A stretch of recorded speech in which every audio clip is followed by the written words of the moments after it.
El contexto sociocultural bajo el cual el Evangelio fue predicado encierra muchas preguntas.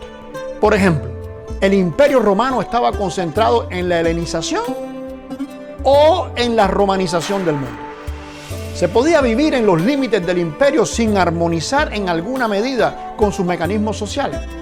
Cuando preguntas como estas se dejan sin resolver, surgen vacíos interpretativos que dan lugar a mucho debate, como aquello de si era mandatorio por los apóstoles obedecer o no a los gobernantes, o si era lícito tener o no una vida económica exitosa, o si ellos evangelizaban sin confrontar las bases de su sociedad y hasta de su cultura local.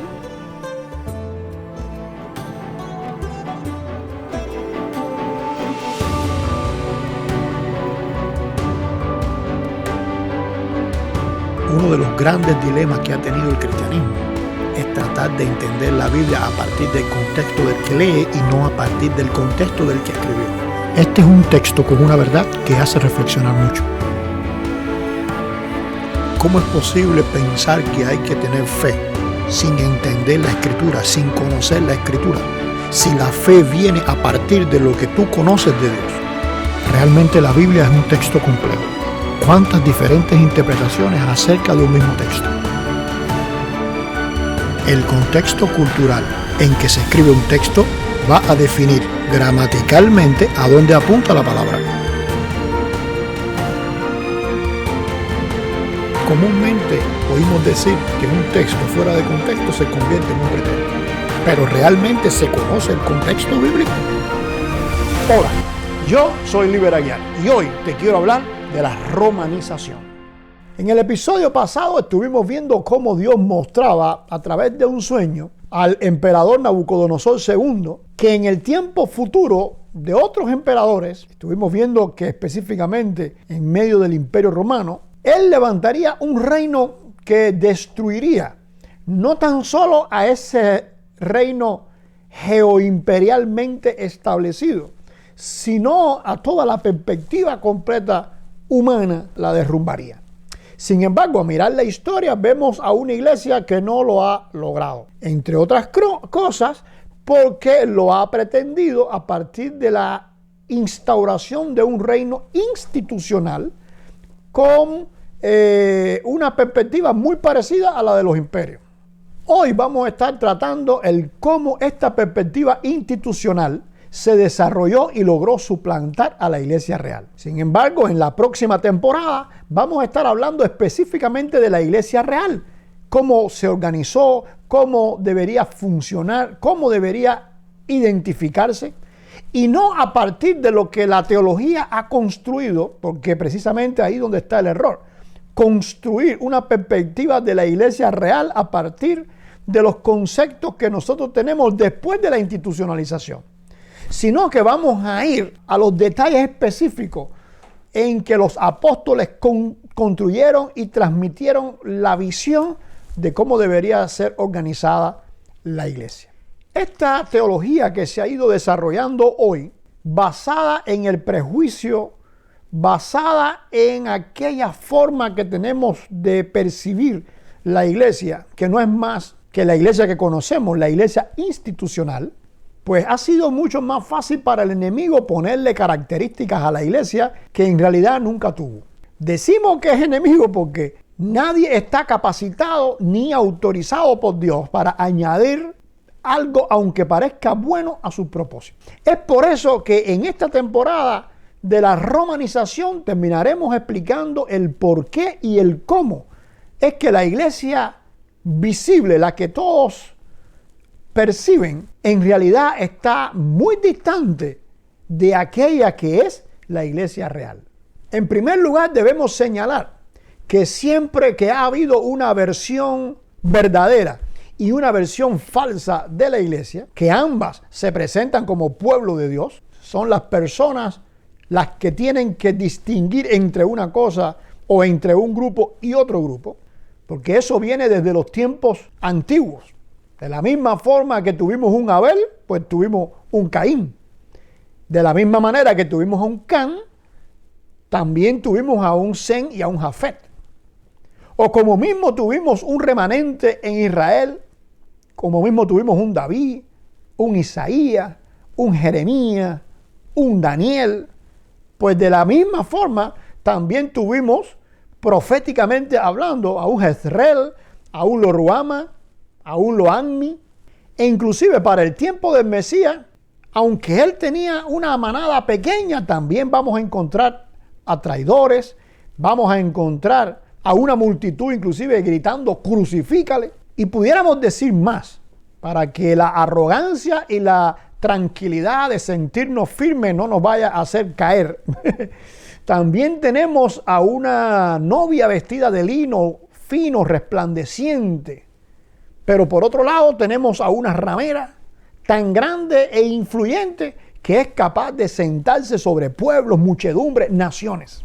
O sea que si miramos el mundo desde una perspectiva bíblica, vamos a ver que es muy diferente a la perspectiva humana. Los seres humanos nos hemos encargado de dividir este mundo en muchas formas disímiles. La hemos dividido por raza, lo hemos dividido por frontera, lo hemos dividido por pueblo. Ya hoy en día hasta por sexo te dividen. Pero bíblicamente hablando, Dios nos muestra una división mucho más simple. Tenemos por un lado a un grupo pequeño que le ama, que está en función de su adoración, de servirle. Tenemos a otro grupo que aunque tienen ese mismo deseo o esa misma apariencia, no hacen eso mismo, sino que lo hacen a partir de su perspectiva, de su lógica, de lo que ellos entienden que es lo mejor, de lo que ellos analizan que es como debe comportarse una persona, aunque entre en contradicción con lo que Dios ha estipulado. Por eso es que uno de los salmos, el Salmo primero, va a hablar de cómo el impío no le es posible sentarse en la congregación de los justos, porque es una especie de alergia espiritual para este grupo y van a mirar a los otros como fanáticos, aunque eso no es fanatismo, sino que lo de ellos es fanatismo, porque fanatismo es una fe ciega, es una fe que no tiene fundamento. Lo que pasa es que ellos, como ven a ese grupo pequeño en una fe que no es la que ellos tienen, pues entonces piensan que ese grupo pues no tiene una fe fundamentada realmente, lógica, porque tiene que ver con la lógica de ellos, no con lo que la Escritura señala, define como lo que es la santidad, como lo que es la consagración. Así que tenemos entonces a un grupo pequeño, tenemos a un grupo más grande que se va a identificar igual que el pequeño, lo que simplemente no van a comportarse ni van a vivir de la misma manera. Y a un tercer grupo que sería entonces la humanidad, lo que la Biblia le llama los gentiles, la gente que ni siquiera le interesan las cosas de Dios, ni le interesa la bendición de Dios, ni si Dios creó o no creó. Eso, ellos tienen sus propios dioses, ellos tienen su propia perspectiva del mundo, de la vida, tienen una cosmovisión, una forma general de cómo se organiza todo muy diferente a la de los otros dos grupos. Así que ese grupo, la gente, va a ser el más grande. Tenemos otro grupo mediano que va a ser los que aparentan ser el grupo de Dios, porque al ser grande o más grande que el remanente, pues entonces son más visibles. Y a ese es el que todo el mundo va a estar mirando. Y un grupo más pequeño, más reducido, que en ocasiones va a llegar a la mínima expresión de 2 personas. Ese grupo pequeño, esa como Jesús le llamó en una ocasión, manada pequeña, es el verdadero grupo o la iglesia real. El segundo grupo es la iglesia falsa y el tercer grupo es la humanidad. Ahora, ese grupo falso, intermedio entre el remanente y la humanidad, que precisamente por ser más grande que el remanente, como dijimos, es visible, pues también se va a presentar como iglesia de Dios. O sea, cuando la gente mira, lo que ve es a ese grupo. Y cuando ve a ese grupo, lo que está viendo no es el verdadero remanente de Dios, ni donde la perspectiva de Dios y la bendición de Dios se va a cumplir 100%, sino que va a mirar a un grupo que se autotitula iglesia de Dios, se autotitula pueblo de Dios, aunque poseen tradiciones religiosas, muchas de ellas basadas en la Escritura. Y eso es contradictorio porque alguien pudiera pensar, bueno, pero si este grupo tiene tradiciones, tiene forma de actuar que está basada en la Escritura, pues entonces no tiene por qué ser falso. Y precisamente el punto está ahí, en que aun cuando pueda utilizar una fraseología de la Escritura y pueda utilizar muchas acciones que aparecen en la Escritura, frases de la Escritura, pues no quiere decir eso que en realidad aman cumplir con todo lo que la Escritura propone, sino que muchas veces, e inclusive la mayoría de las cosas que hacen basadas en la Escritura, van a estar acomodadas, van a estar moldeadas a su confort espiritual, porque como ellos tienen una alergia espiritual producto del pecado que está en su corazón hacia las cosas de Dios, pues ellos van a tergiversar y van a malformar esa Escritura. E inclusive van a crear leyes, van a crear costumbres, van a crear tradiciones que en ningún momento Dios ha dado y las van a poner al nivel de las cosas de Dios. Hoy en día y a lo largo de la historia cristiana, este grupo mayoritario, aun cuando se ha vuelto un crítico tremendo de lo que era el fariseísmo en el tiempo de los apóstoles y en el tiempo de Jesús, al final, pues a través de esa perspectiva de innovación de tradiciones, pues han suplantado a los fariseos. Los fariseos, recordamos que con la ley de ellos, con las tradiciones de ellos, habían invalidado en ocasiones la ley de Dios. Y no porque todas las tradiciones sean malas, porque muchas de las tradiciones de los fariseos Jesús las avaló y Jesús las hizo también y recomendó que se siguieran haciendo. Pero habían otras que suplantaban, que eliminaban la ley de Dios. Por otro lado, también tenemos dentro del cristianismo de hoy esa tendencia gnóstica que viene de los judíos, inclusive de los fariseos también, tanto que ellos rechazan todo lo que venía de Grecia, pero en realidad asumieron todo eso. En la historia hay más que evidencia de eso.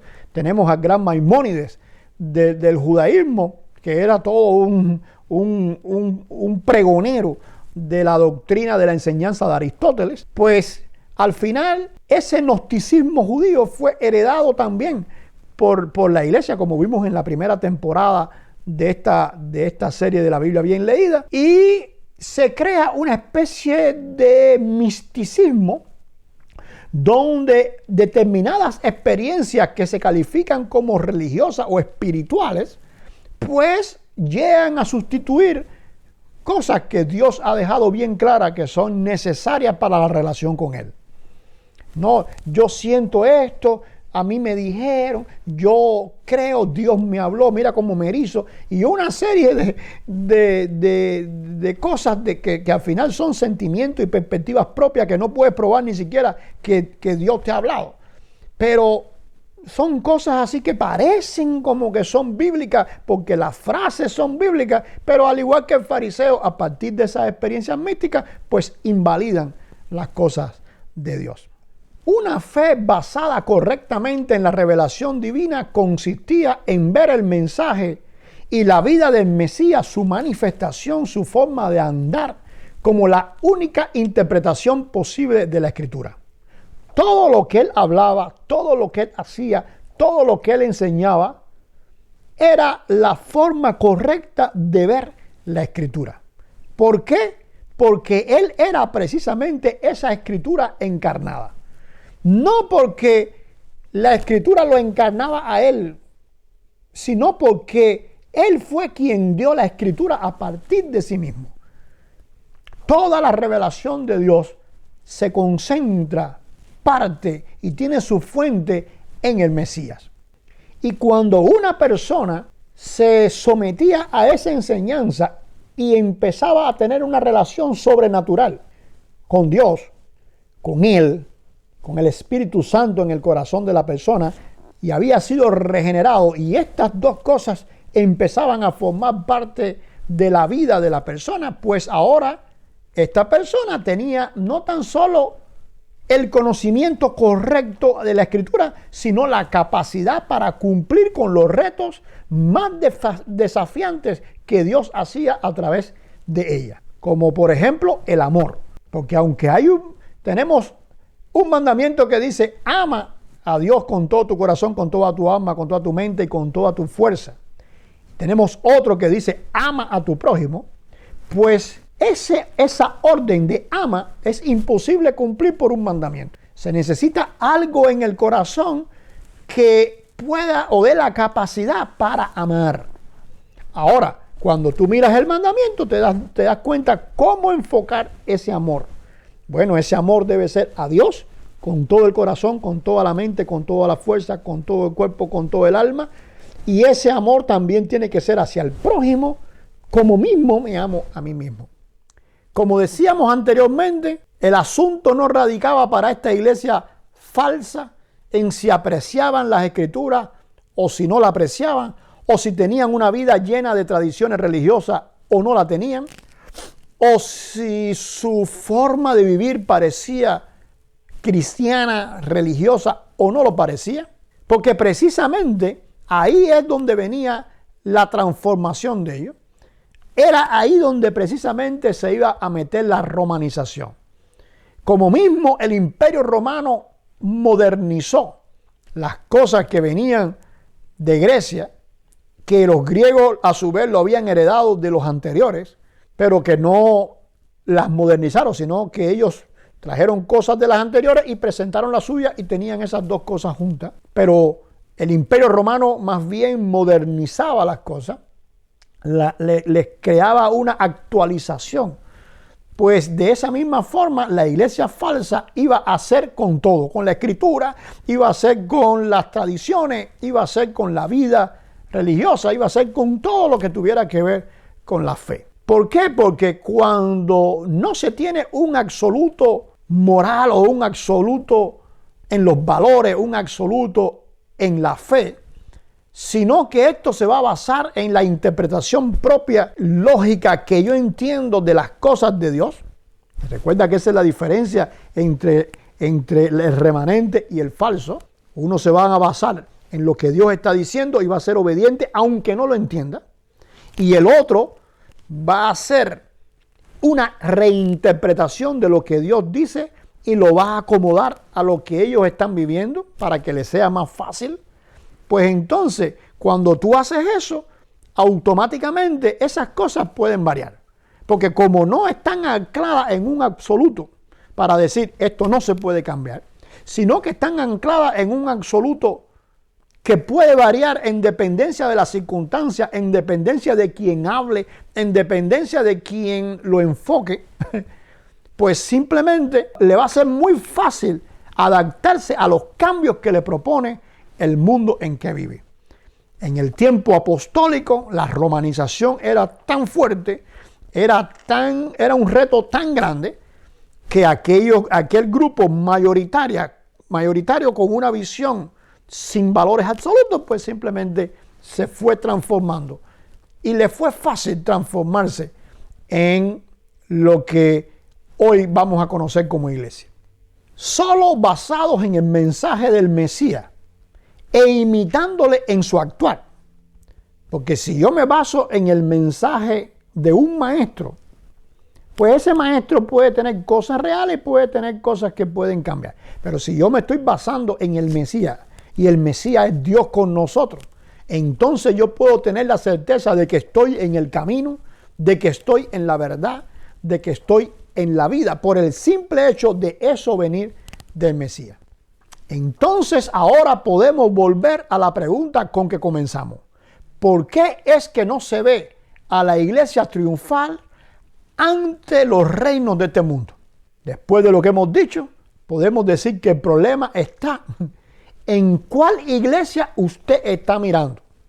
Si está mirando a la iglesia visible, si está mirando a la iglesia mayoritaria, esa que se adapta a todas las cosas, esa que no tiene los valores que debe tener, o si está mirando a la iglesia real, al remanente. Si usted mira a la falsa, claro que no la va a ver triunfar nunca. Pero en cambio, si usted ve al remanente, que es lo que vamos a hacer en la próxima temporada, pues usted va a ver una realidad muy diferente, inclusive a la que sus ojos están viendo. A medida que el tiempo fue pasando y esa iglesia visible fue creciendo, pues esa iglesia visible, falsa, fue impactando al imperio. Porque aunque sea una iglesia falsa, las pocas cosas que pudiera hacer en función de las recomendaciones que Dios ha dado siempre van a ser mejores que las que el mundo da. Así que esa iglesia fue creciendo y fue impactando. También el remanente fue creciendo y fue impactando. En ocasiones fue disminuyendo también, porque el remanente no se basa en crecer, sino en calidad, aunque esa calidad le lleva a crecer. Pero la visible lo fue haciendo más, a tal punto en que el imperio vio la necesidad de legalizar a ese grupo creciente y aplastante. Cuando la iglesia precisa ser actualizada, ser legalizada, pues desde la perspectiva romana, ¿qué cosa es legalizar? ¿Qué cosa es decir, bueno, a partir de ahora ya puede la religión cristiana existir? Pues implica hacer una institución a la medida del imperio.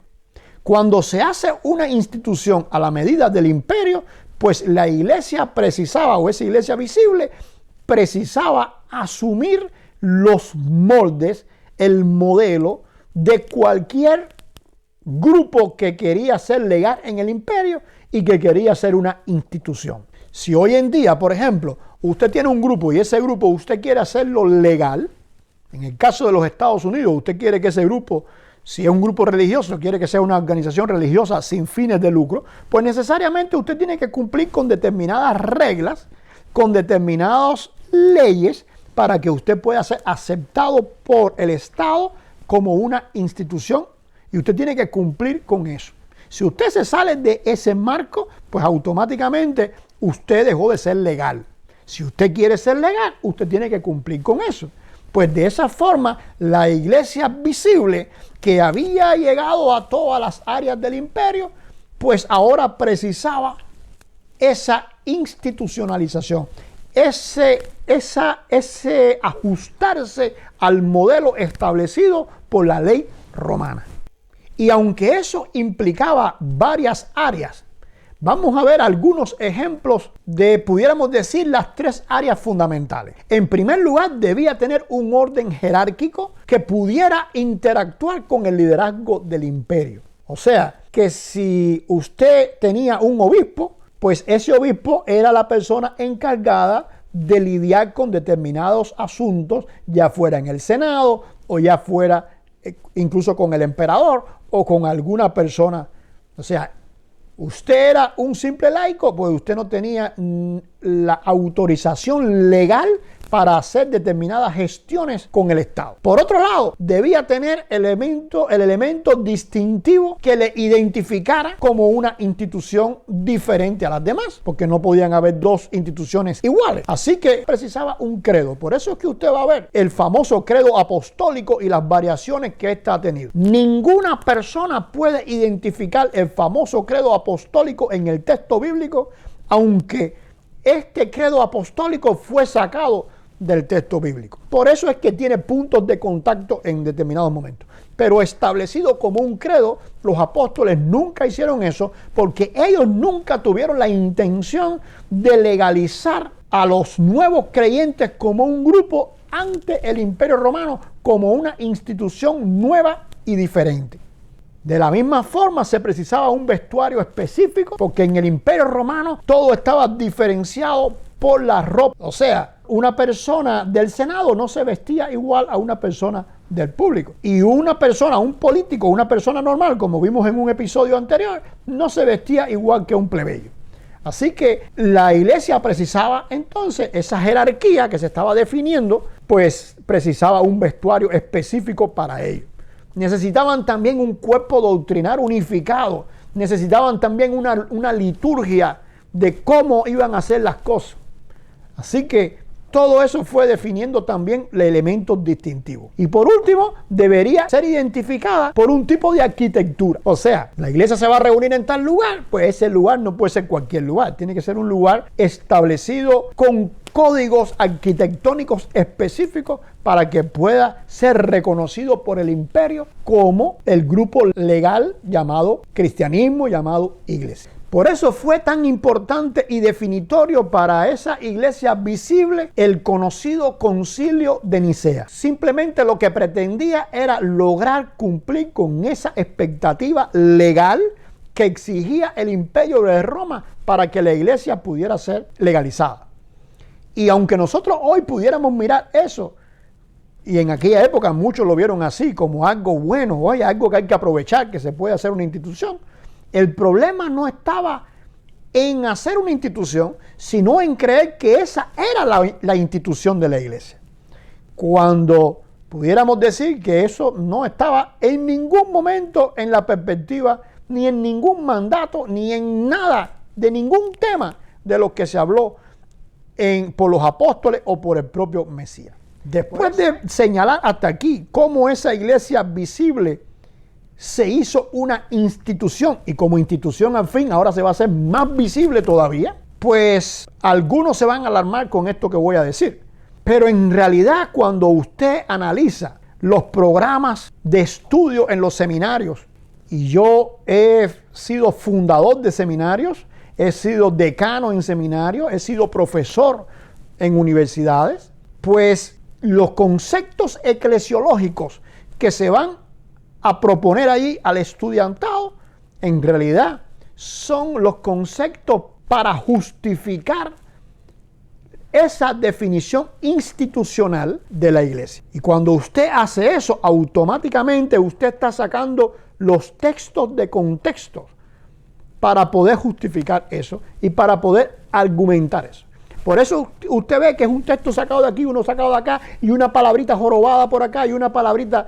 y a veces un texto no tiene nada que ver con lo que se está proponiendo en la idea, porque simplemente es algo que no existió en la mente de los escritores bíblicos, ni de los apóstoles, ni de la enseñanza de Jesús. Crear una institución a la medida de las exigencias de un imperio secular para cumplir con las leyes de ese imperio secular que no tienen nada que ver con las leyes de Dios, y así entonces empezar a caminar en este mundo.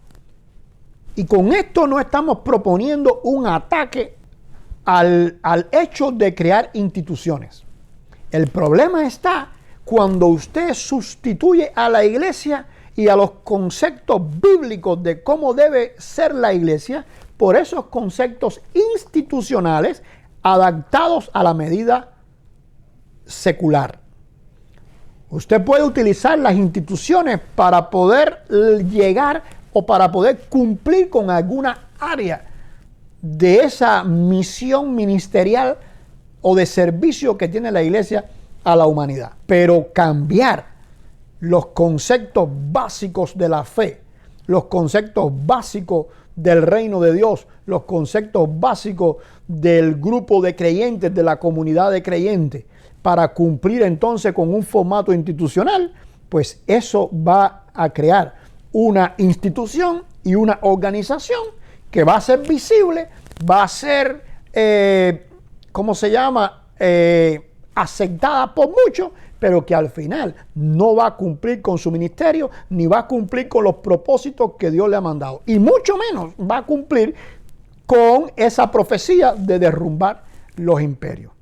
El remanente es otra historia. El remanente sí cumple con eso, no va a cumplir, sí cumple con eso. Y en el episodio pasado también estuvimos viendo cómo se cumple con eso. Pero esa iglesia visible, que es la que todo el mundo mira y es la que todo el mundo se enfoca, pues simplemente no puede cumplir con derrumbar el imperio porque ella está formando parte de los imperios a través de la institucionalización. En una de las enseñanzas de nuestro Salvador, como gran maestro, él aclaró una diferencia muy importante entre la falsa iglesia, la visible, y el remanente. En este texto él va a decir: ¿por qué me llamáis Señor, Señor, y no hacéis lo que yo digo? O sea que la diferencia no estaría en que le llamen a él Señor o no, en que cierren o no los ojos cuando cantan, que tengan un vocabulario bíblico o no, ni siquiera que crean en él o le confiesen. Porque aunque se considere eso como algo correcto, La realidad es que cualquiera puede hacer eso. Ahora, lo que distingue realmente al remanente que le conoce de aquella falsa iglesia visible es el hacer o no hacer lo que él dice. Por eso va a continuar el texto. Todo aquel que viene a mí y oye mis palabras y las hace, os indicaré a quién es semejante. Semejante es al hombre que al edificar una casa, cavó y ahondó y puso el fundamento sobre la roca. Y cuando vino una inundación, es decir, los embates de la vida, las luchas, las contracorrientes de este mundo, como lo era el caso de la romanización, el río dio con ímpetu contra aquella casa, pero no la pudo mover, porque estaba fundada sobre la roca. Solo cuando se hace la voluntad de Dios es que se está en la roca, que nada la puede destruir y que lo destruye todo. Mas el que oyó y no lo hizo, es decir, los que son falsos, que aunque son visibles para toda la humanidad, solo están reflejando una forma propia de adoración, un tipo de credo, pero no están reflejando el brillo de la vida real y correcta entregada a la voluntad de Dios. Por eso continúa diciendo, semejante al hombre que edificó su casa sobre una roca sin fundamento, contra la cual el río dio con ímpetu y luego cayó. Por eso al mirar esa falsa iglesia, que es la que más se ve, lo que parece es una institución derrotada y decadente, que a duras penas ha logrado sobrevivir ante un mundo más fuerte que ella. Así aparecen muchos tratando de crear una teología que justifique y traiga esperanza, sin darse cuenta que el destino de esa institución está allá. Y dice, y fue grande la ruina de aquella casa. Porque al final, lejos de derrotar, van a ser ellos derrotados. La pregunta en cuanto a la iglesia en su relación con el imperio sería, ¿fue la iglesia la que cristianizó al imperio o fue el imperio el que romanizó a la iglesia? En otro lugar, el maestro seguirá enseñando. No todo el que me dice Señor, Señor, entrará en el reino de los cielos, sino el que hace la voluntad de mi Padre que está en los cielos. Y fíjese que está hablando del mismo grupo que es capaz de reconocerle y confesarle como Señor. Así que no se está refiriendo a los judíos que no le recibieron, sino a unos que aparentemente sí lo hicieron, y esto incluye a judíos y a gentiles que le reconocieron como Señor. Continuando diciendo, muchos me dirán en aquel día, Señor, Señor, ¿no profetizamos en tu nombre y en tu nombre echamos fuera demonios y en tu nombre hicimos muchos milagros? Ahora, qué tremendo será para esas personas confesarle y reconocerle como Señor, pero que por esa real desobediencia que le han tenido, sean premiados en el cielo con el rechazo divino para ellos. Aunque hayan cosas que hayan hecho como profetizar, echar fuera demonios e inclusive hacer milagros. Por eso vemos que es tan fácil para ellos hacer creer y creerse que son el verdadero remanente. Pero qué sorpresa cuando el propio Señor les declare directamente y en público: nunca les conocí, apártense de mí ustedes, los hacedores de la maldad. El no conocer a Dios implica desconocer sus propósitos y sus demandas. Y cuando todo eso se desconoce, entonces se comienzan a inventar demandas. ¿Cuál es la diferencia entre las demandas divinas y las demandas humanas? Pues que las divinas exigen una transformación de la naturaleza humana para poder tener la capacidad de cumplir con ellas. Mientras que las demandas hechas por los hombres, al final son fáciles de hacer e inclusive de falsificar. Y así va a surgir un tipo de creyente con un evangelio muy diferente a Dios, pero por otro lado muy parecido a las demandas de Él. Es por eso que este tipo de evangelio va a ser más atractivo para la mayoría, porque él va a crear una falsa expectativa de estar bien con Dios. Pero cuando se levanta ante ellos el reto de la romanización, por ejemplo, cuyo principal atrayente es la capacidad de modernizar las cosas y de traer un confort o un cierto estado de tranquilidad al ser humano, aunque sea falso, pues van a comenzar a desechar las demandas divinas por las demandas que ellos se han ido creando. La hipocresía de este grupo falso iba a llegar a tal nivel que la ley y los mandamientos divinos van a ser considerados como una carga para ellos, como algo difícil de llevar, sin tener en cuenta que cuando el apóstol habla de este tema, lo hace pensando en la carga que los fariseos o que el judío de las diferentes sectas había añadido a la ley de Dios. Porque la ley de Dios no da cargas. La ley de Dios está diseñada para que usted entienda que separado de Dios no puede cumplir con ella, pero cuando está en Dios, usted puede cumplir perfectamente con todo lo que Dios establece y usted puede ser santo porque Él es santo. Pero cuando usted no tiene ese tipo de capacidad a través del milagro que Dios ha hecho para hacerlo, pues automáticamente esta gente empieza a rechazar eso y dice, no, eso no es importante hacerlo. Sin embargo, para poder ser una institución, tienen que asumir determinadas leyes y crear sus propias demandas, y esas pues no le van a hacer carga, y esas no son problemas, son leyes que se pueden cumplir sin ninguna situación, sin ninguna contravención. Por un lado, estas demandas y estas leyes y mandamientos que ellos inventaron, empezó a regular cosas que Dios en realidad nunca se había propuesto regular. Y por otro lado, transformaron las cosas que Dios decía que no se podían hacer como cosas lícitas para hacer. Ahora, bajo el nuevo pacto, esto sí se puede hacer. Por eso fue que metieron a esa institución visible en varios siglos de oscuridad, en varios siglos de frustración, donde atropellaron y cometieron locuras, como fue aquella cruzada llamada la cruzada de los niños, donde mandaron a niños a la guerra, porque había que ser como niños en el reino de Dios. Locuras tremendas. Y esa frustración fue tan visible que algunas de las cabezas pensantes, después de varios siglos, comenzaron a buscar respuestas a las interrogantes básicas de la vida que no la encontraban en ese evangelio que ellos habían inventado. Por eso, ¿a dónde fueron a buscar? Pues aquella cultura griega que había sido sepultada por el Imperio Romano y después por ellos mismos. Entonces fueron a buscar a ella y la resucitaron.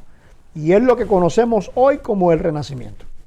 Así volvió a la luz pública aquella pugna entre la utopía griega y las prácticas romanas. Sin embargo, la iglesia pequeña, la invisible, la real, la que no se veía, la manada, aquella que parecía insignificante, que en ocasiones llegaba a la mínima expresión de 2 personas, continuó viviendo como extranjero y peregrino dentro de esta visible y dentro de toda la humanidad, cumpliendo con 2 cosas básicas, pero cumpliendo realmente con ellas y buscando constantemente no actualizarse a partir de las cosas que veía en este mundo, sino actualizarse con respecto a lo que Dios demanda y que no lo habían visto hasta ese momento. Así que ellos, amando a Dios y amando al prójimo, buscaban en la Escritura, buscaban en la relación con Dios, buscaban en la interacción con Él, descubrir todo lo que significa vivir en santidad para con Dios. Dios le bendiga y le esperamos en la próxima temporada de la Biblia Bien Leída.